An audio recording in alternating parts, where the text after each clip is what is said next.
Okay, so boom, y'all already know what time it is. You're now tuned in with you guys, Big Joe and Lil Joe, and it's been a little minute, but hey, better late than never. What's up, Pops?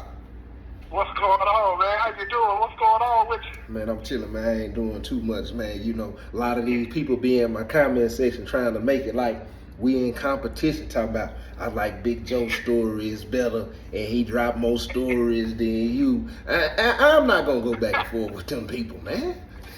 Well, look here, man. I be trying to make it real, man. Every day I'm coming with it. Every day, man. Ain't nothing wrong with that, man. If y'all ain't already on my daddy channel, man, y'all go check out my daddy channel. It's Doing Time with Joe. It's DOIN Time with Joe.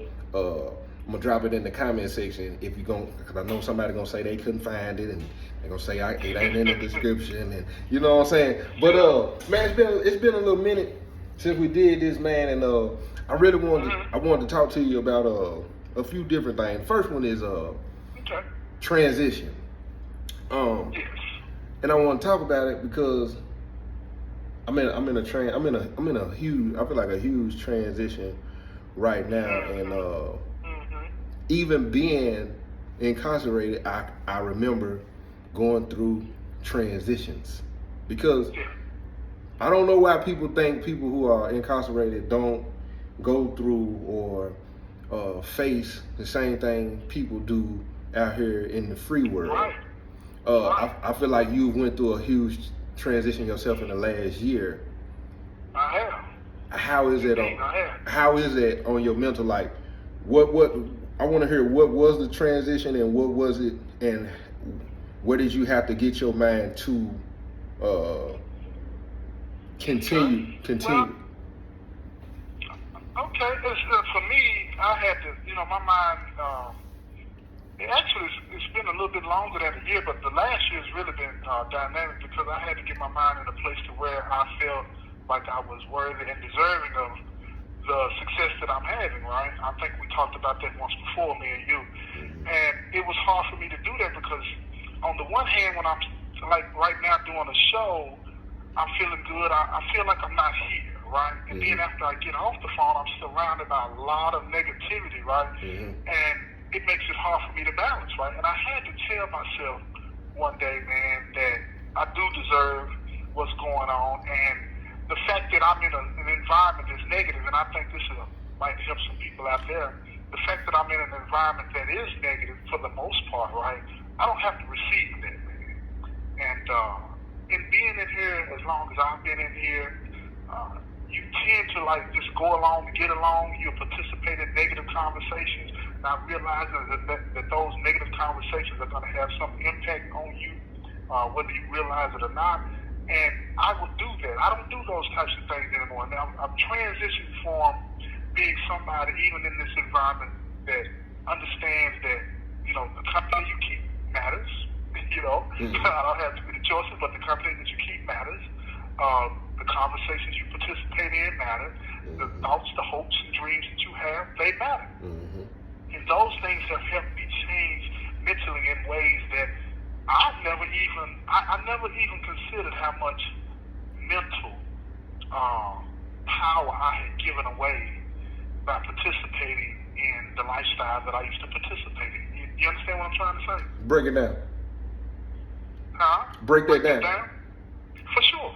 The power that I was given away by being involved in criminal activities, right? It's not the activities that were going on. It was believing that I was in the space that made that right. You understand what I'm saying? It changed the way I thought. You know what I mean? I'm like conning people, tricking people, selling drugs, and doing this and that. And let me go back to the selling drugs part, right? Because I did a lot of that in here in the past.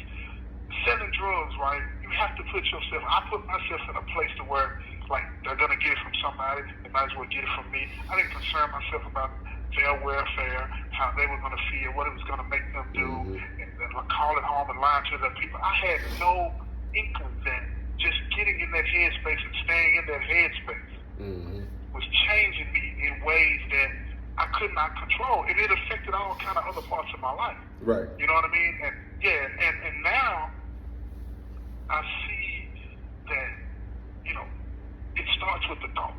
Whatever it is that I'm trying to do in my life, it starts with the thought. Right. It doesn't mean that, the thought in a an idea is totally two different things, right? Mm-hmm. You know, I might have an idea to try to do this and do that. You know how I get sometimes, Right. you know, and it may or may not work out, right?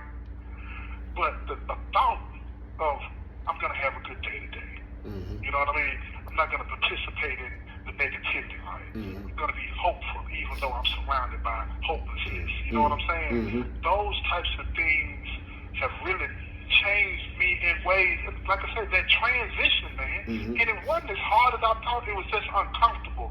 Because I think that's when I asked you that time when we were talking about that transition and what, you know, do you feel like this and you feel like that? And you was like, yeah. Yeah. You know, and that made me feel okay, because I'm like, am I losing my mind? Right. You know what I'm saying? Right.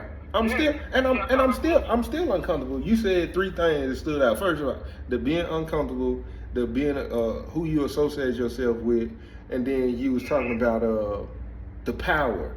That those things are so important in the transition, because we don't realize how much time and energy we give away to things of no substance. And then when you putting all of that into the right thing doesn't even take a lot to do, because you put so much. If you don't put that much, you know how we both know how much energy and time and effort it takes to be a criminal. It takes way more effort to me to be a criminal, because not only are you trying to be slick, you also trying not to get in trouble. And doing something right, you really only have to do a few things. Get around people that's like-minded, and just continue the process until you develop and get it to where you want it running itself. That's it. The transition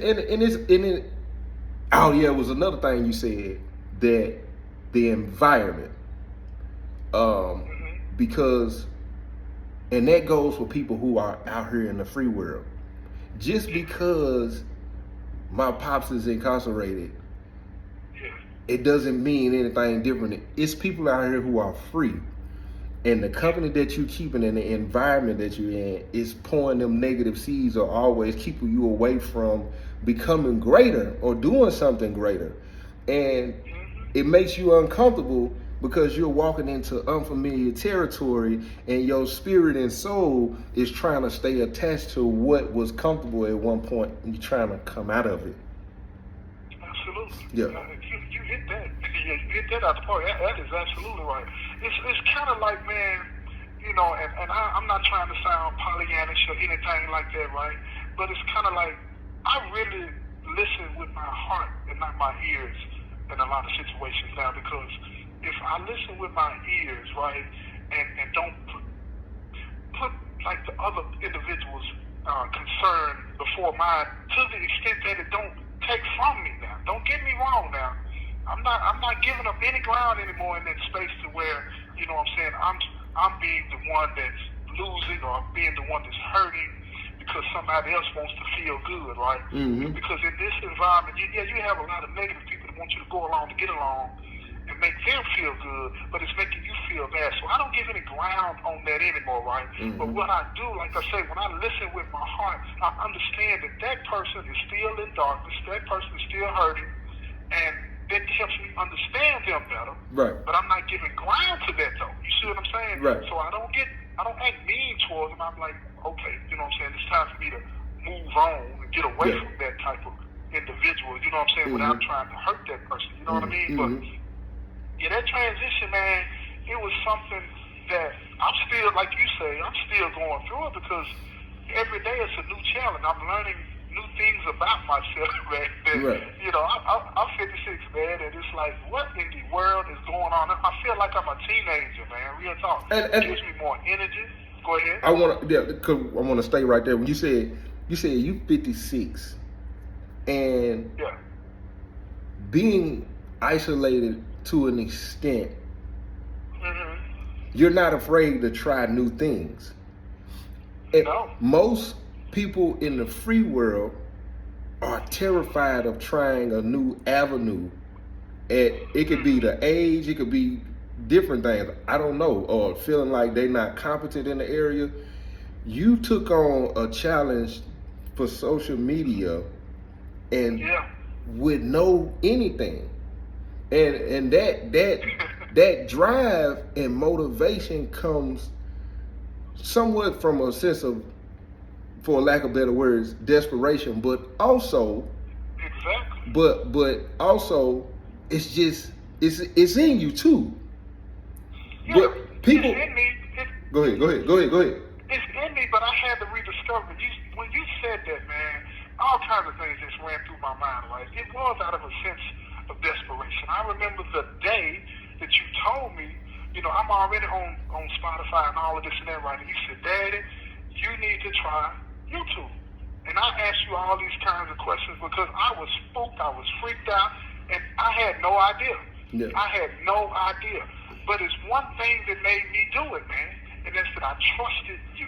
Mm-hmm. That was it. Mm-hmm. I trusted you. I felt like that you are not going to tell me anything that I shouldn't be doing or something that could hurt me. That mean it was going to be successful or not. That's not what I'm talking about. Right.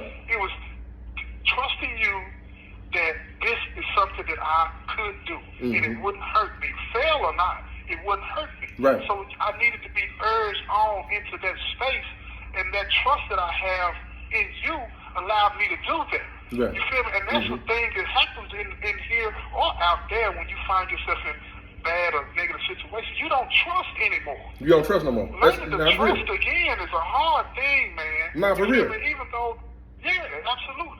Go ahead. Nah, for real, man. And some people, maybe desperation ain't always a bad thing. It depends on where the intent of your heart is. So some of us might need a sense of desperation to step into the new.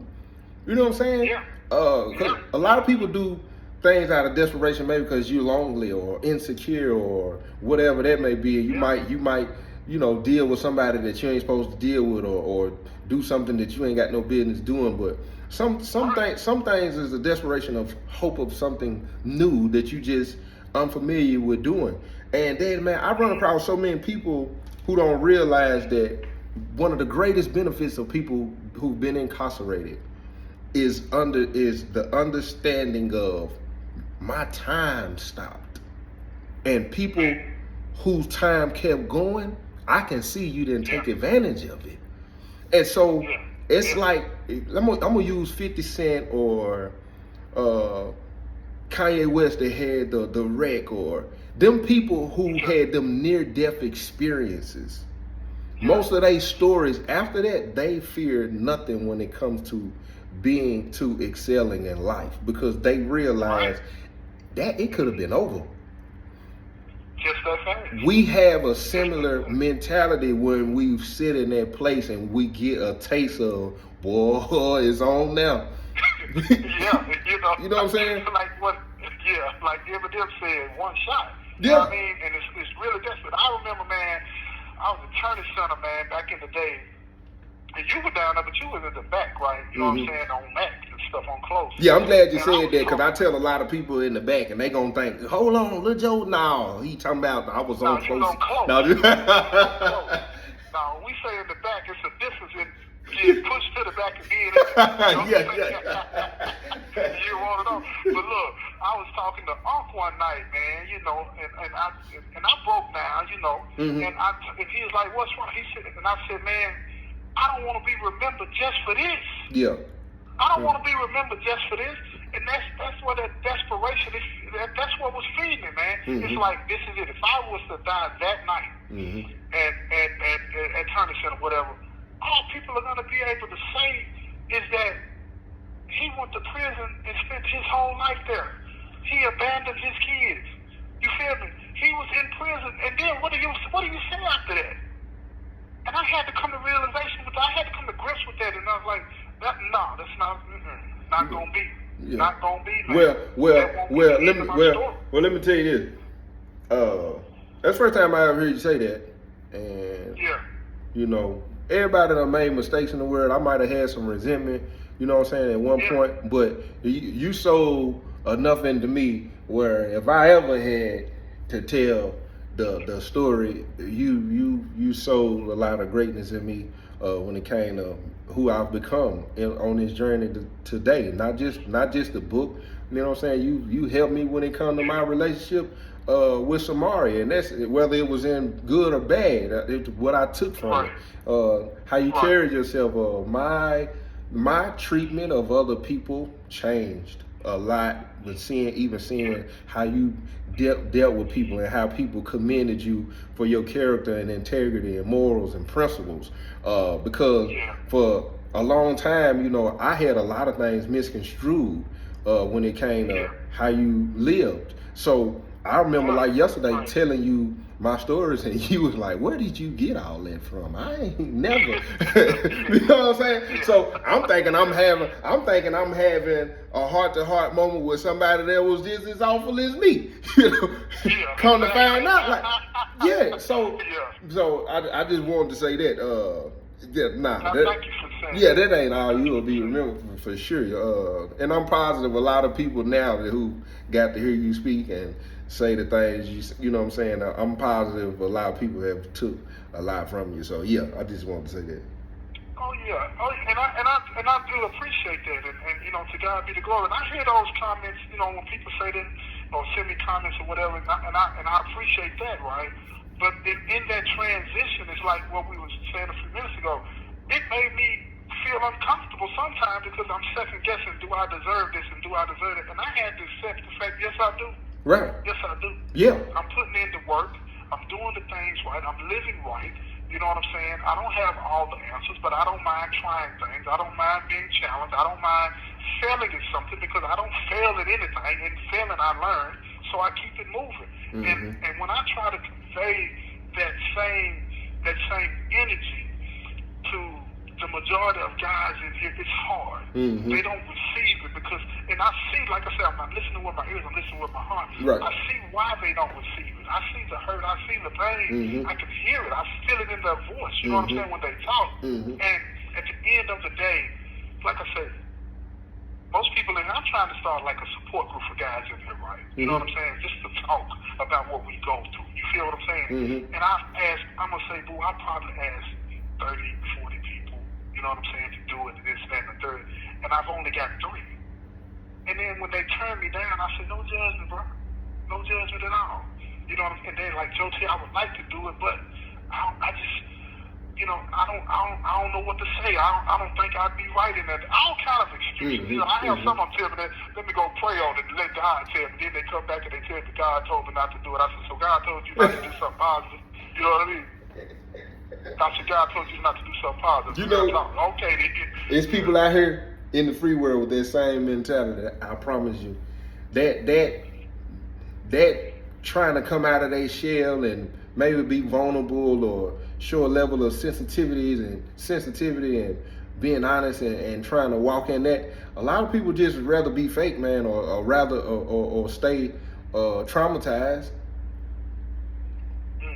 Seriously. They will stay. And the thing about that is because they're afraid, boo. I've been that scared. I swear I have. I've been that scared. It's kind of like sometimes when we would have conversations in the cell, I would really be scared of what I should say or what I shouldn't say. And I remember when you told me, you said you needed me. Yeah. You needed me to be daddy. You know what I'm saying? I'm like, oh, Lord, and right now he done asked me to step up. I don't even know what to do, you know. But I needed that permission. That's what I'm saying. Yeah. I needed that permission, man. And like you said, that in things that I have helped you grow, you have helped me grow, man. You gave me permission. It's like the son giving the father permission to be the father, man. Yeah. And that means a lot. That means everything to me. When I was fortunate enough to watch your interview on 85 South, and you were talking about me, and you said, I love my father to death. You know what I'm saying? That's my guy. You know what I'm saying? Yeah. I didn't need to see the rest of it. It was all good. When I heard that, I was jumping up and down. You know what I'm saying? That's my guy right there. That's my guy. Everybody looking at me, pat me on the back. That's my guy, man. That's my guy. But it just did something to me, man. And I love the relationship that we have because it's like a journey that we're taking together. You know what I'm saying? And it's no jealousy, it's no envy. You You know what I'm saying? I don't know that. Now, the subscribers might be in competition, want you to do more shows than me and vice versa, whatever the case may be. But it's no competition. It's like, I like to see you doing good. Yeah. I like it when you tell me that you're tired because you've been putting in work. And I said, well, get you some sleep. And then you say, when I finish this. You know what I mean? You know, I like that, right? Yeah. It's like, he put in, and I'm saying to myself, if you out there putting in and you yawning when we talking on the phone, then I ain't got no business laying down in this bunk. Let me get to it. Yeah. You feel what I'm saying? Yeah. And I do that, man. It's like, man. I wish that for everybody, man. I wish most people would embrace the transition and step into that. You know, because that desperation can cause you to do negative stuff. Yeah. You feel what I'm saying? Yeah. But it's because you don't have hope. And you gotta have hope. And it ain't as scary as you think. I promise you. Yeah. It's not as scary as you think. Once you step into it, and I had to do that a lot in my transition out here. Like my first year out here, nobody knew where I lived. I would not let people come to my house. Like now, I still have my reservations, but I have let that guard down from you're not home no more. You're not around people who rob us and trying to, do, like it took a lot for me to, and now when I say, man, pull up to the house, like right before you called, I texted one of my brothers. I was like, man, bro, pull up to the house, we can watch the game. I would have never did that 2.5 years ago. No. Yeah. Yeah. And once I done it, I realized, you know what, this ain't so bad. Like I'm sitting over here playing domino with my home, we playing cards, we laughing, like we chilling. I'm like, man, these folks ain't trying to do nothing to me, man. Exactly. And I have those similar conversations in here now. I still gotta, watch and try to vet out, you know what I mean? Because a lot of guys in here, they don't know how to take me. I've had some guys that knew me back in the day. You know what I'm talking about back in the day. Yeah. You know what I mean? Yeah. And they think what they see now is not real. They're like, Joe, quit playing. Man, listen. Quit playing. You doing this, you doing that. Quit playing. Listen. Boy, you just said something. Go ahead. No, it's just that people, they feel like, that what I'm doing is not real, and they want to make me believe that, it's okay to con and all this and that, right? And what you're doing, and I get it, I see it. And I was like, no, this is real, bro. This is real. I said, when you call home, I said, tell your mama or your girlfriend or whoever you're talking to, your wife, tell them to go on YouTube or tell them to go on Spotify and pull up Doing Time with Joe. Doing Time with Joe. And tell them to check it out. And I said, you know my voice. And then you listen to it and see what. Then you come back and tell me if I'm playing or not. And when they come back to me, guess what they say? Yeah. Man, you ain't playing for real. You have 1 minute remaining. Man, y'all know what say something about you. They always say something about you. I just wanted to throw that in there. If y'all ain't already tuned in to Doing Time with Joe, man, y'all go. I'm gonna drop it in the description. It's gonna be in the comment section. Pops, you got something you want to say real quick? Man, I just want to tell everybody out there I appreciate and love them for all the support that I've been getting. I really, really do. I can't even express that enough, right? But that's enough. What's up? You finna hit back? Yeah, I'm gonna hit you right back. All right, look too. Man, I want to piggyback on what he said. I had a conversation with somebody yesterday, and listen to me, they just do not want to let go that I'm not boo no more. What people don't understand is that you can turn a perverted gift into a great thing. But what they want to do is they want to continue to make it as if you're still being manipulative. You're still taking advantage of people. Oh, you just good with words. Oh, you just this and you just that. And they thinking, oh, people are falling for this trick. No. What I did, I've started to use my gift for great things. And people who are stuck in the place that they probably going to be stuck in forever, you want me to be stuck with you. And it bothers you that I have detached myself and I've started moving forward. So I had to put that in there real quick. Now I'm gonna drop this video. If you ain't on my daddy channel, go on my daddy channel. Chop it up with Pops.